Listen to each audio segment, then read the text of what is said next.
Happy Emancipation Day, everybody. My name is Rochelle Bush, and I'm a trustee and the church historian for the Salem Chapel British Methodist Episcopal Church, Harriet Tubman Underground Railroad National Historic Site. It is an honor for me to participate in the 186th Emancipation Day celebration. Right now, we're standing outside of the back entrance of the Salem Chapel. It's an honor for me to participate in the 186th Annual Emancipation Day. I also want to make note that I'm the owner and operator of Tubman Tours Canada.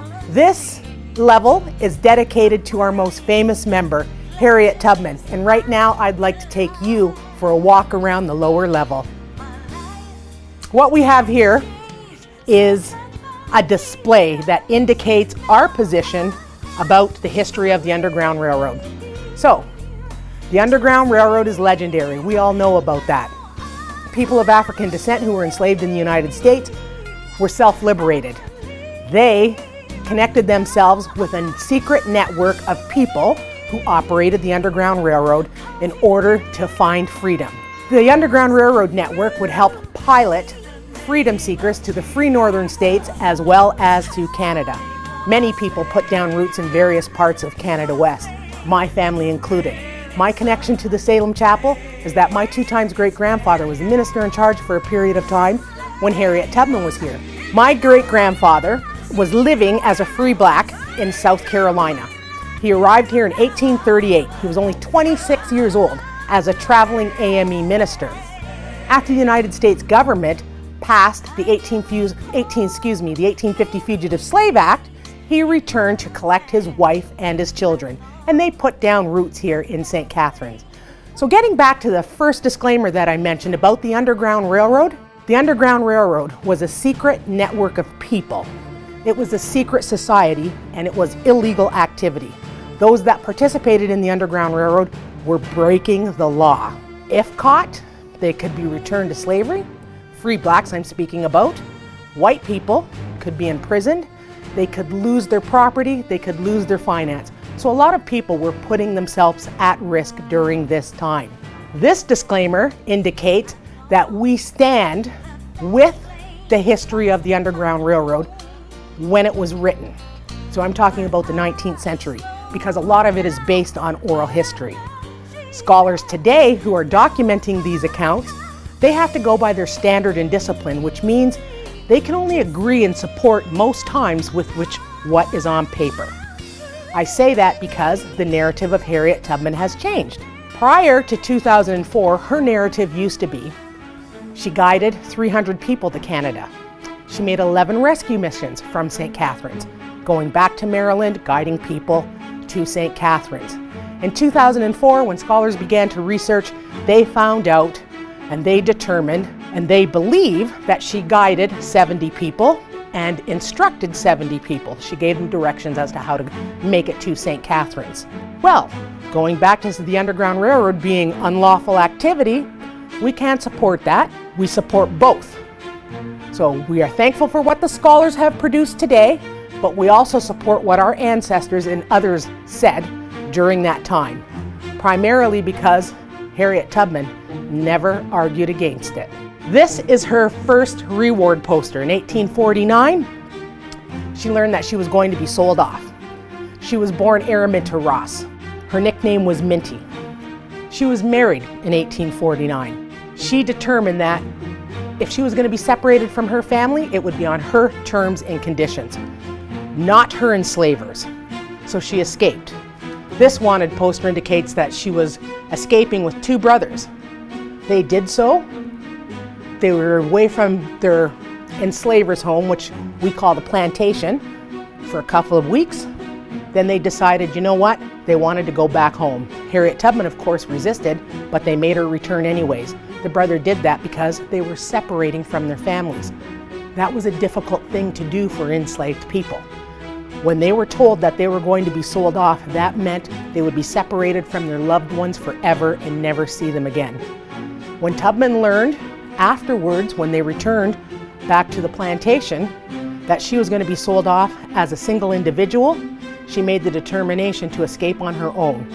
Her husband, John Tubman, at the time, did not want to go north with her, and he didn't support her idea of freedom.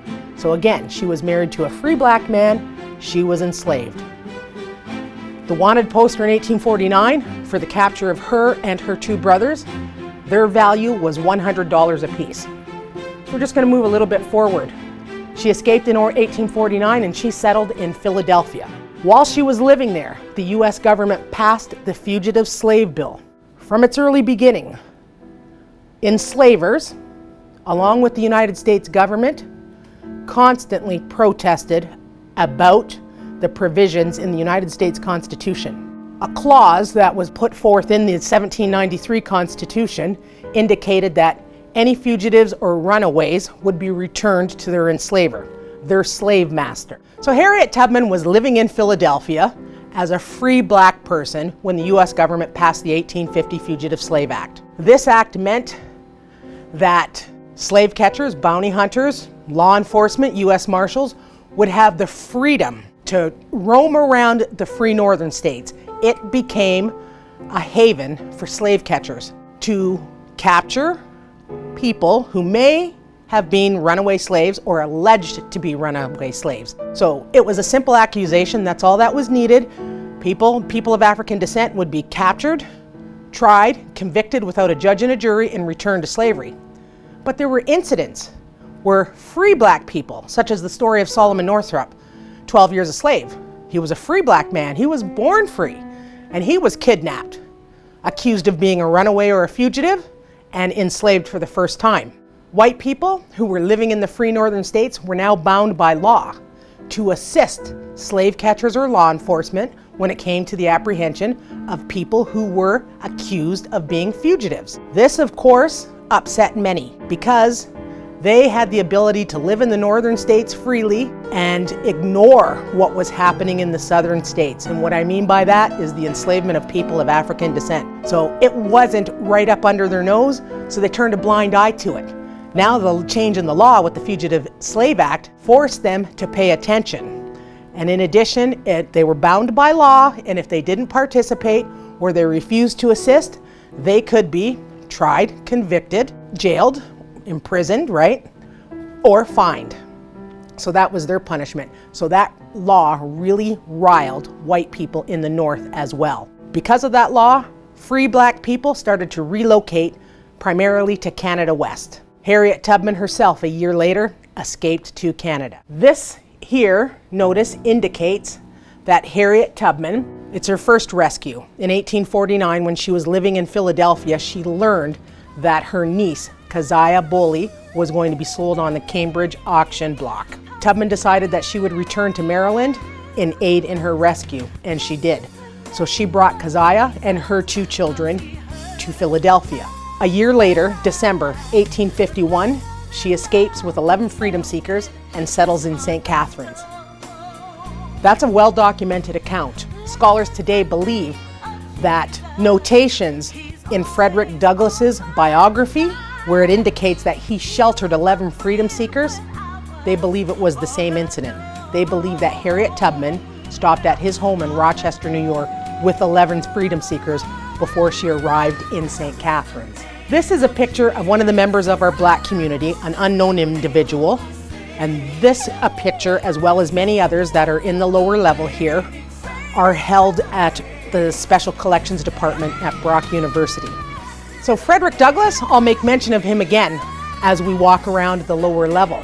This is an image of, actually a drawing that was in Ebony magazine in the 1970s, and it depicts Harriet Tubman with 11 freedom seekers crossing the first suspension bridge in the Niagara Falls area. And this is a picture of that suspension bridge. So this bridge and this crossing predates the construction of the Whirlpool suspension bridge. Actually, it was called the Railroad Suspension Bridge, which is now located at the lower level Whirlpool Bridge. This is an 1852 map of St. Catharines, and if you look at it closely, it identifies some of the street names that are different than they are today. This, of course, is a picture of Harriet Tubman, the old courthouse in downtown St. Catharines, which was used for a lot of abolitionist activities, and I'll address that as well. This display here is about the 1852 Militia Day riot. A parade was taking place in 1852, so visualize this. Tubman is newly arrived. So it's about June. There's a parade going downtown. Black men are dressed in British military gear, red coats. Some white people didn't like that, in particular white men. So of course, they were outraged. A race riot ensued after the parade. Some of the white people, and it's awful to think about it, that's why I'm pausing, were so outraged that they burnt down our colored village. Because that's what the area was labeled, the colored village. We were on the outskirts of town, kind of segregated, so they burnt down a large portion of the colored village. A year later, the town council decided, you know what, they would finance the rebuilding or the reconstruction of this neighborhood. And they did, which was great. William Hamilton Merritt, the father of transportation. He had many businesses. He was a member of parliament, but more importantly, he was one of the primary benefactors for the black community. The property that we are on was sold to the black community, the congregational members of the AME church at the time, for £5. Zion Baptist Church labeled him the benefactor of the black community. He was a strong abolitionist, a leading abolitionist, and to me, he was Niagara's #1 white male abolitionist. This is part of the 2 images of the canal, the early canal, the first Welland Canal. This display here is about Mary Ann Shadd Cary. She became the first female publisher of African descent in North America. She was a staunch abolitionist. She was an educator. She was a teacher. She lived in southwestern Ontario, but she traveled to St. Catharines on numerous occasions because her sister was living here, her sister Amelia, who was married to an entrepreneur, David Williamson, who was a jeweler in St. Catharines. David Williamson actually had a jewelry business on St. Paul Street here in St. Catharines. So Mary Ann Shadd, she was the publisher, and she published the Provincial Freeman. So this is information about a few of her publications, and they speak to what she said about St. Catharines. Here you'll see that she says that St. Catharines was riddled with Negrophobia. Sure, Canada was a gateway to freedom. We had our rights here, so my ancestors had their rights here. They could have housing without discrimination, they could go to court, they could take somebody to court if they chose to, they could vote. They had many liberties here that they did not have in the United States, but that did not prevent discrimination. It did not prevent or stop prejudice in the area. And when Mary Ann Shadd came here, she thought, you know what, there's something wrong with this picture. This town is riddled with Negrophobia. And she wrote an article about it, alerting people about the conditions in St. Catharines. So you had white abolitionists who were very good here in the city, or the town at the time, and you had a lot of racist individuals who did not want black folks in this area. That's just one article. She also addresses the school board system. She said that it was nothing but Negro haters who were preventing blacks from having a formal education. And she railed against that on several occasions. This is Samuel Ringgold Ward, who was also one of her colleagues. And he too was a staunch abolitionist. And when he arrived in St. Catharines in 1854, he said it was the most Yankee town in Canada. So this is a picture of Harriet Tubman's brother, William Henry Stewart. He arrived with Harriet Tubman and 2 other brothers in 1854. This is a famous rescue. It was called the Raid on Christmas, and it actually included 10 freedom seekers. So Harriet Tubman guided 10 people, including her 3 brothers, to St. Catharines in December 1854. So this is about their rescue mission, because it's not all about Harriet Tubman and the people she rescued. We have other notations on display to indicate those that arrived without Tubman, and one such person is Adam Nicholson. Adam Nicholson escaped from Virginia and made it to St. Catharines in April 1854. He put down roots here in the Grantham area, which was another outskirt of the town. So this colored village was here, and it was part of St. Catharines. The Grantham Township was on the outskirts of the area, so it was about 3 miles out, and there they were predominantly farmers. So Adam Nicholson actually settled there first, and a couple of years later, Harriet Tubman's brother settled close by him. A white abolitionist by the name of Benjamin Drew arrived in St. Catharines in the spring of 1855. Abolitionists in the United States, so the free northern states, were outraged because a book was published. It was called The South Side View of Slavery. It was a justification about the enslavement of people of African descent. So it was their reasoning why it was okay to enslave black people. Drew, a staunch abolitionist, decided to challenge their claims, and he wrote a book called The North Side View of Slavery. He came here to St. Catharines and he interviewed Harriet Tubman and her three brothers. And this is her narrative that was included in that 1856 publication. In this account that was delivered from St. Catharines is Tubman's most famous quote that is used frequently by people, where she indicates that she thinks slavery is the next thing to hell. So it says, state right here, I think slavery is the next thing to hell. And when you look at the Confederate monument today in Virginia, the Robert E. Lee one, you will see that the Black Lives Matter movement often projects an image of an individual on the statue. Most times it is about Harriet Tubman. It states that, quote, right now it's about Representative John Lewis and his passing. So here, this is about William Still. He was one of the leading Underground Railroad agents in Philadelphia. In 1855, he took a tour of Canada West. It was supposed to be sponsored by the New York Tribune, but nobody can find those accounts. Of course, if he was touring Canada West, he would have interviewed people here in St. Catharines. So the closest connection we have to him communicating with people in St. Catharines other than Harriet Tubman is this broadside that's housed at Brock University. It's part of the Rick Bell collection. And right on the side, he says, he's telling one of the Bell ancestors to say hello to his friends in St. Catharines. This display here is about the Welland House Hotel. It was constructed using the labor of freedom seekers, fugitive slaves, those that arrived by way of the Underground Railroad. I point out this hotel for two reasons. Number one, built predominantly by African American freedom seekers. And number two, St. Catharines was a major tourist attraction. We had many things going on here. Tourism was one of them, so that helped support the economy. Those that were visiting were slaveholders. Many would flock to this area, especially after the 1850 Fugitive Slave Law passed. And that's because they really weren't welcome in the free northern states. There, many of them were abused. They complained about being beat up because they were bringing their enslaved people with them. In the free northern states, a lot of enslaved people were coerced into separating from their enslaver and escaping to freedom. So that's why many of them decided they'd bypass the free northern states and venture to Canada. So when southern white folks arrived in St. Catharines, they were not with the people they were enslaving. Here we have some more information about another arrival, but I want to go to the Suspension Bridge. This is where Harriet Tubman crossed, and it's the only documented crossing point for her entering Canada. Where she crossed prior to 1855, we don't know. Maybe the Lower Suspension Bridge, Queenston-Lewiston, or perhaps Buffalo Black Rock. There's no documented accounts. So from Buffalo Black Rock, she would be crossing into Ontario.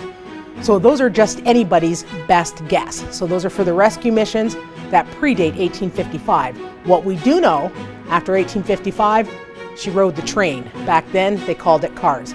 Her only documented account crossing that area speaks to her amazement about Niagara Falls. In this rescue mission, she's piloting Joe Bailey, his brother, William, and another gentleman by the name of Peter Pennington. It would normally take Harriet Tubman and her passengers, when they were escaping, a day or two to get out of Maryland and make it to Wilmington, Delaware. With Joe Bailey and this rescue, it took 2 weeks.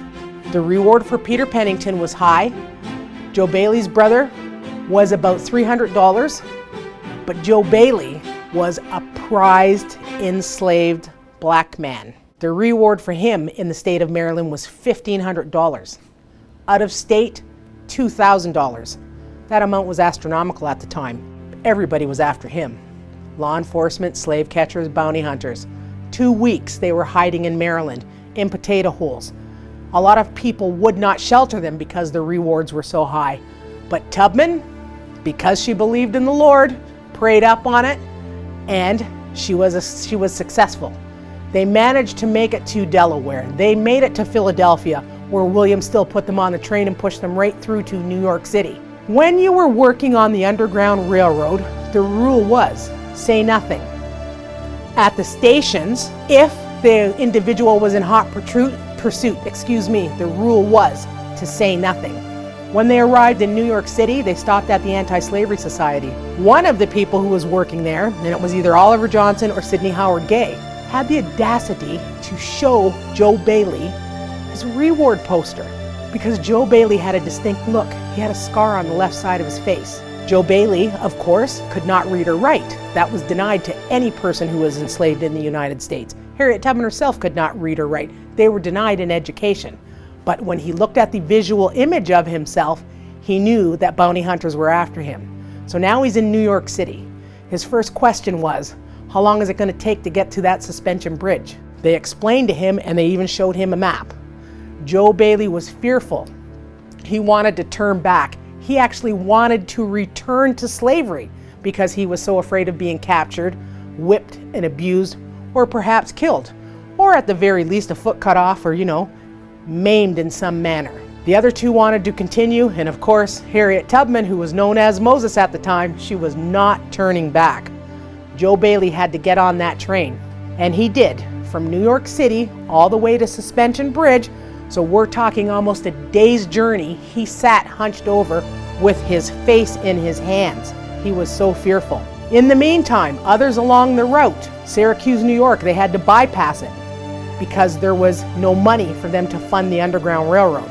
So the Underground Railroad was funded. People would pool their money together to either shelter individuals, give them food, or give them money so they could continue their journey. Well, a lot of people were tapped out at the time. Harriet Tubman managed to get him to Suspension Bridge. And when I said earlier that she marveled at Suspension Bridge, in this only documented account, they're now crossing the bridge on a slow crawl, and Tubman's telling him, Joe, look at the falls, and he would still not look. They're in the middle of the bridge, gives you a clear view of the falls, and she's telling him, Joe, look at the falls, and he would not. So they got to the Canadian side. They're now on British soil. They're free. Joe Bailey's out of the train, so he's off the car, and he's screaming, he's praising the Lord, thank you. Now he's free. And Tubman says, the least you could have done was look at the falls. In the town of St. Catharines, at the time of Harriet Tubman, North Street was considered the Broadway of the colored village. St. Paul Street, of course, was the Broadway of the entire town. So throughout the displays, you will see images, old images of St. Paul Street. Harriet Tubman was also paid for hire, and we know this because there's an 1856 account of her here in St. Catharines. A black male who was once enslaved and fled from bondage approached her and asked her to go back to the U.S. to rescue his fiancée. Her name was Tilly. Tubman agreed to do that because he was paying. She went back to Maryland, couldn't find Tilly because even though the instructions were put out in advance, and that could be done because the communication network was strong and people used telegraphs at the time. So when Tubman reached her destination on the date that was scheduled, Tilly was nowhere to be found. The safe house that Tubman went to, the people living there told her Tilly was too frightened, so she took off. So now Tubman has to search for Tilly. When she finds her, she's a nervous wreck. Tubman decides, you know what? There's rewards for Tilly. Slave catchers are everywhere. So she devised a new plan. Instead of traveling north to freedom, they boarded a boat and traveled south and went around Maryland. And they were impersonating free black women. That allowed them to escape to St. Catharines. Tubman was known to give, a lot of people instructions. This is a picture of the Cambridge 8. So this incident took place in October and November of 1857. The total number of people that escaped, she didn't guide them, is 44. So 2 different occasions. And this picture was included in William Still's book, The Underground Railroad. So after the Civil War, William Still, who used to document all the accounts of the individuals who arrived at his station, who had escaped from slavery, he would collect their narratives. And after the Civil War in 1872, he published them. And included in that publication is this depiction of the Cambridge 8 that Tubman is known to have aided. So I mentioned earlier that the 1850 Fugitive Slave Act upset a lot of white people who were living in the free states. One of those white people was John Brown. greatest white abolitionist to ever live. He was a staunch abolitionist, so much to the point that he decided he was going to devise a plan to overthrow slavery. In 1858, he met with Frederick Douglass in Rochester, New York, and there he began to write out his provisional constitution, what the rules would be after he overtook the government. By April, he was here and he was meeting Harriet Tubman. He met with her and a group of the people that she had rescued, so black males. Her parents were here at the time, so of course she would have included her father and her 3 brothers in that group, plus a number of other men. Harriet Tubman agreed to go with him when it was time to overtake a federal arsenal in Harper's Ferry, Virginia. So John Brown was here for a total of 10 days. Then he moved on to Ingersoll and then Chatham, where he completed his address to the black community, black males, about his wanting to overtake the government and, of course, completing the provisional constitution. Once all that was done, the document was sent back here to St. Catharines, where William Howard Day, who was educated at Oberlin College, he was a great orator, and of course, he could read or write, and he was a printer. He published them from this location for John Brown. While this was happening, one of his trusted friends, John Brown's, one of his trusted friends by the name of Hugh Forbes decided, you know what, he wanted more money from John Brown. And his role in this group or this party was to train individuals who would join John Brown in military combat. Well, Hugh Forbes wanted more money because they were short of money. Hugh Forbes decided, you know what, we're going to rat you out. He wrote letters about John Brown's plans, and thank God he wrote those letters to white abolitionists. Some were American politicians, others were newspaper publishers. What he did not do was write to Southerners or Southern congressmen and let them know about John Brown's plans. Nevertheless, that frightened many people, so they put the plans on hold. It should have occurred, the overthrow of Harper's Ferry, in the summer of 1858. It did not. It did not occur until October 16, 1859. Because of the time that was in between both dates, many people who were in support of John Brown and said that they would assist him, they didn't show up when it was time for the attack. Tubman did not show up. They indicate that she was nowhere to be found. Some say she was in New Bedford. Tubman herself said that she was in New York City. So a lot of people weren't aware. Plus, the date changed. It was supposed to take place on October 27th when it actually occurred on October 16th. There were many people that John Brown was communicating with who were telling him, you know, it wasn't such a great plan and do not do it. One of those people was Frederick Douglass. So he met John Brown a month earlier before the raid on Harper's Ferry, and Frederick Douglass told him, I cannot be here to assist you. I would hope that you would reconsider. John Brown would not, so Frederick Douglass wished him well with his plans. John Brown was captured on October 16, 1859. He had 21 men with him. 5 were men of African descent, so black males, 1 Canadian. On December 2nd, John Brown was hung for treason. He was a great humanitarian, and he went out swinging. Said he would do it again if he was given that opportunity, because he was against slavery and he wanted it to come to an end. So the number one question about Harriet Tubman is, what did she do in St. Catharines? There's not a lot of documentation. As I indicated earlier, we know that she was paid for hire. We know where she lived, in a boarding house with her elderly parents, and that was, on North Street, just behind the church. So we know that she operated a boarding house. That's where her parents were living with her, and she sheltered fugitive slaves. There's a possibility that she even worked in the hotel industry, because that's what she did in Philadelphia and Cape May, New Jersey. There's just no documentation. There's an account of her saying that she worked in the hotels in Philadelphia. There's an account saying that she was in Cape May, but there's no account of what she did here. She would have had to have survived, so we know that that opportunity was available for her, the employment opportunity. This entire display here is about Harriet Tubman and the people she was connected with during the Underground Railroad. I said before that I was going to mention Frederick Douglass again. Here he is right here. So, Harriet Tubman's journey. She would start point anywhere in Maryland, sometimes Baltimore. Didn't necessarily mean Baltimore. Wilmington, Delaware, where she would connect and receive assistance from Thomas Garrett. Philadelphia, Pennsylvania, William Still. Then we have New York City, where there would have been Oliver Johnson, Sidney Howard Day. Albany, New York, where she would receive assistance from Stephen Myers. Then, of course, Syracuse, New York, Jermaine Logan, who was a frequent visitor here to St. Catharines, Frederick Douglass in Rochester, and then Hiram Wilson here in St. Catharines. There's no image of Hiram Wilson. He was a white man here at the time when Harriet Tubman lived here in St. Catharines, and he was the person that all these other individuals communicated with. There was on occasion where individuals who were escaping, including Harriet Tubman, would stop in Elmira, New York, and they would receive assistance from John Jones. The reason this is up here is Frederick Douglass, in his account of his 1881 biography, states all the locations that I mentioned, and he states St. Catharines, Canada West, as being the last stop of the Underground Railroad terminus that he was connected with. And all I can say is, thank you, Brother Douglass, for putting us on the map and making it known. This is an image of William Wells Brown. He also was a frequent visitor to St. Catharines, so there's about 4 documented accounts of him being in this area.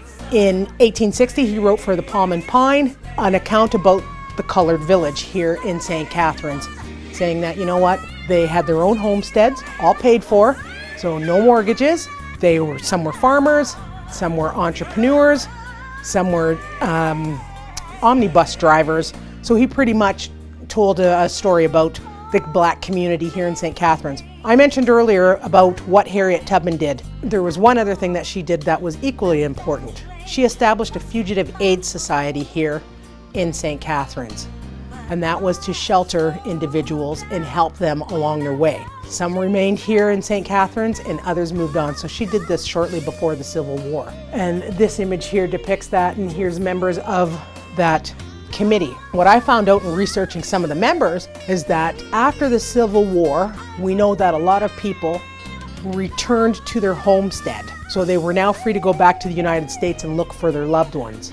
Some did that, some settled in the South again. But others, based on this research, and I'm speaking about Horatio Wilkinson, he decided that, you know what, I'll relocate to Chicago. So from that account, tracing his history, I found out that many others here, they did not go back to the South in search of their families.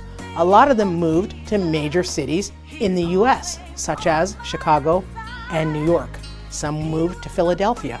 So this is the newest picture of Harriet Tubman. It was discovered a few years ago. One of her colleagues, a friend, Emily Howland, had it in her collection. When it was discovered, of course, there was a lot of excitement. It was purchased along with a number of other photographs, and it is now in the, I can't say ownership because it's part of the public domain, but the Library of Congress is part owner, as well as the African American Museum, the Smithsonian in the United States.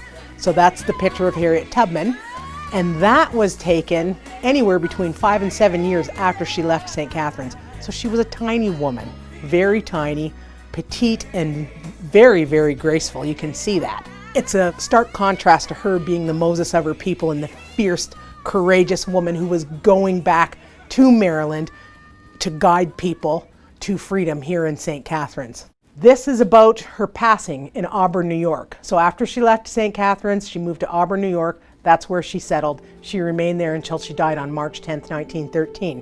One obituary, Canadian obituary for Harriet Tubman, and that was written by Reverend Ball.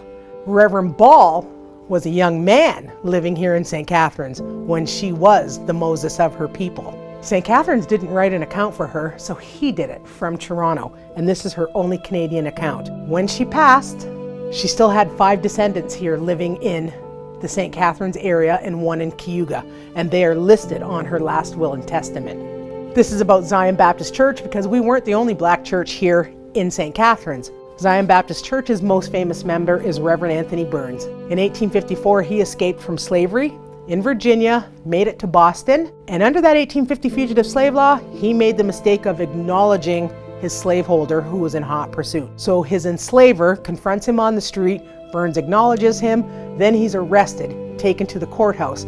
As luck would have it, Henry Dana leading abolitionist, a white male at the time, is in the courthouse, and he decides he'll defend Burns. Riotings break out. The Liberty Bell was rung. People are trying to free Burns. It doesn't happen.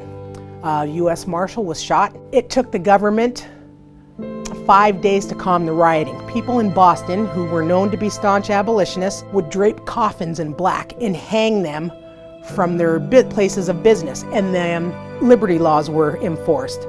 But with Burns, he was returned to slavery. So now we have 22 members of law enforcement, whether they're part of the cavalry, U.S. Marshals, local police, slave catchers, on horseback with guns, rifles, shotguns, trying to calm the rioters so that his enslaver could take him to the boat, put him on board a ship, and sail him back to Virginia. Now he's in Virginia, he's enslaved once again. His friends in Boston never forgot him. They tried to purchase his freedom. His enslaver said no. He was tired of being harassed by the white abolitionists, the Yankees in Boston, so he, in turn, sold Burns to another enslaver in North Carolina. His friends in Boston decided, okay, we'll fix you. They hatched a plan. Got a white man to pretend he was a Southerner, gave him $1,200. He went to North Carolina and purchased Burns with abolitionist gold. That's what they called it at the time, abolitionist money. So they tricked him. Burns is now back in Boston. He's traveling to New York City. P.T. Barnum of the Barnum and Bailey Circus. At the time, he owned a museum. It was called the New York Museum. The New York American Museum, excuse me. He offers Burns $100 to tell his story on the lecture circuit.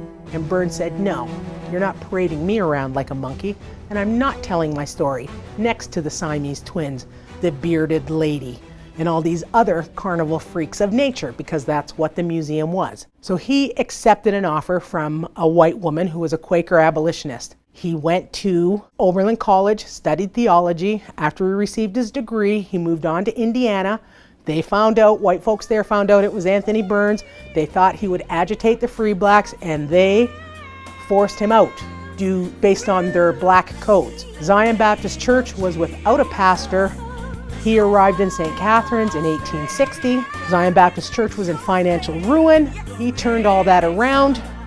He became a revered member of the community. 2 years later, he died. He was very ill. He passed on at the age of 28. His plaque was erected by these white men, these gentlemen. They were part of St. Catharines Lincoln Historical Society in 1964, along with the stewardess of the Zion Baptist Church, Clara Bell Williams. They were without a minister, so our minister stepped in, Reverend Francis. That's how Burns is remembered. The white males of the St. Catharines Lincoln Historical Society in 1964 did not want to forget about him, and his plaque is one of the first plaques in Ontario to be dedicated to a person of African descent.